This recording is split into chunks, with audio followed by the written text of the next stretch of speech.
አብዱራህማን ኡስማን እባላለሁ። ያው የምሰራው የሀላባ ዞን ግብርና መምሪያ ምክትል ኃላፊና የእርሻ ዘርፍ ኃላፊ ነው። በዘንድሮ ዓመት ኦልሞስት አፈጻጸማችን ከ31000 ሄክታር በላይ ያሳካንበት ሁኔታ ነው ያለው።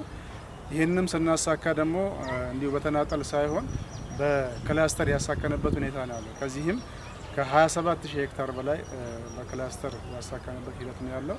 እነዚህም ደግሞ በተለያዩ ሰብሎች ያሳካንበት ሂደት ነው ያለው። ከነዚህ ሰብሎች መካከል በተለይ ያው በቆሎ ላይ በሰፊው ሄድንበት፣ ቦለቄ ላይ በሰፊው ሄድንበትና በእነዚህ በመሳሰሉትና በዳጉሳም ጭምር በክላስተር ብዙ ርቀት ሄድንባቸው መንገዶች አሉ። ይሄንን በስኬት ሙሉ ግብአት በመጠቀም ሬሾን በመጠቀም ዳፕ በደንብ ተጠቅመናል፣ ዩሪያ በደንብ ተጠቅመናል በሬሾ መልኩ። እንደዚሁም የዘር ሁኔታንም ምርጥ ዘርን በአግባቡ የተጠቀምንበት ሂደት ስላለ ዘንድሮ በጥሩ ሁኔታ ከ28000 ሄክታር በላይ በክላስተር ያሳካናል። ከዚህ ከክላስተር ጋር ተያይዞ ብዙ ጠቀሜታ ነው ያለው። በመኸርም ይሁን በበልግ የክላስተር ስኬት ብዙ ነው። አንደኛው ቴክኖሎጂን በቀላሉ ለመጠቀም ለምሳሌ ትራክተር ሊሆን ይችላል ለእርሻ ወቅት ላይ እነዛ ትራክተሮች የተለያየ ቦታ በተበጣጠሰ መልክ ከሚያርሱ አንድ ቦታ ላይ በክላስተር ማረሳቸው ይሄ ሰክሰስ ነው አንዱ። ሁለተኛው ደግሞ በሽታን ከመቆጣጠር አንፃር ከማኔጅመንት አንፃር እነዚህ ነገሮች በጣም ጠቃሚ ፖይንቶች ናቸው። ሶስተኛው ደግሞ ከምርታማነት ጋር ተያይዞ ከፍተኛ ምርት ይገኝበታል። ምክንያቱም ለምንድነው እዛ መሬት ላይ የተለያዩ ጉልበት መጠቀም እንችላለን። የተለያየ ማኔጅመንት ሲስተም ስንጠቀም ምርትና ምርታማነትን ይጨምራል። በዛው ልክ ደግሞ ግብአት በጥሩ ሁኔታ ሳይንቲፊክ ወይን ተጠቅመን ስለምናከናውናቸው ምርትና ምርታማነታችን በጣም ይጨምራል።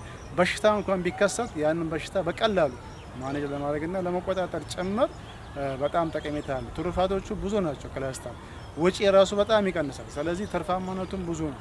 ወጪ ይቀንሳል፣ ትርፋማነታችን ብዙ ይሆናል። ፕሮዳክሽን ደግሞ በጣም ስለሚጨምር ከዚህ አንፃር ብዙ ትሩፋቶችና ብዙ ውጤቶች አሉት የሚመስል ነው። ከዚህ ቀደም ምርታማነቱን ስናይ በኩንታል 54 ኩንታል ነበር የምናገኘው እንደኛ እንደ ዞናችን።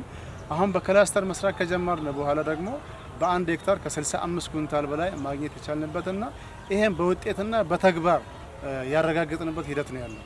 ከ31000 ሄክታር በላይ በልግ ላይ ከዘርናቸው የምናገኘው ምርታማነት ከ2 ሚሊዮን ኩንታል በላይ ነው የምናሳካው።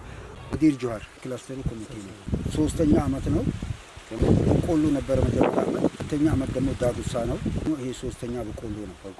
ሴት ወደ 26 አካባቢ ነው።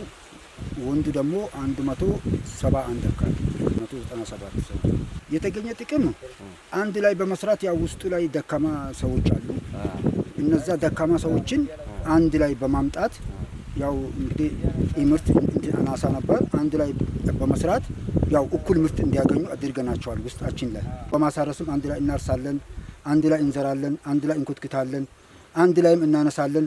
በዚህ የተነሳ ደግሞ ያው አብረን ጥሩ እንትን እናገኛለን፣ ምርት እናገኛለን። በጣም ለውጥ አለ። ከመጀመሪያ በጣም ለውጥ አለ። ስሜ አህመድ አብደላ ነው። ኃላፊነት የገበሬ አባል ነው። መጀመሪያ ጊዜ ግማሽ ማሳ ጦና አድራል፣ ግማሽ ማሳ ወደ ኋላ ይቀራል፣ ግማሽ ወደፊት ነበር። የተንጠባጠበ ስራ ነበር። አሁን ደካማውም ጎበዝ ገበሬውም በአንድ ሰዓት ያርሳል፣ በአንድ ሰዓት እንትን ይላል። ተጠቃሚ ነን። አሁን አንድ ላይ በማውጣታችን ስንዘራ አንድ ቀን ነው የምንዘራው፣ ስናርስም አንድ ቀን ነው የምናርሰው፣ ስንሰብስብም እንደዛው አንድ ቀን ነው።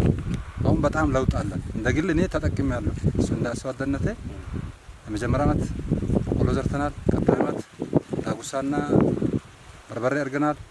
አዋጭ አለው በጣም ክላስተር በጣም ያዋጣል። ከዚህ በፊት እኔ ከ30 ኩንታል ነበር ሄክታር የሚያገኘው። አሁን እስከ 65 እስከ 70 ይደርሳል። አሁን እንደግል ላይ በማመርተው ማለት ነው። ጎረቤትም እንደዛው አንድ ላይ ነው የምንሰራው። ለእርሻ ስንወጣ አንድ ቀን ነው፣ ለዘርም ስንወጣ አንድ ቀን ነው። ግብአትም ስንይዝ እንደዛው አንድ ቀን ነው የምንይዘው። በጣም ለውጥ አለ።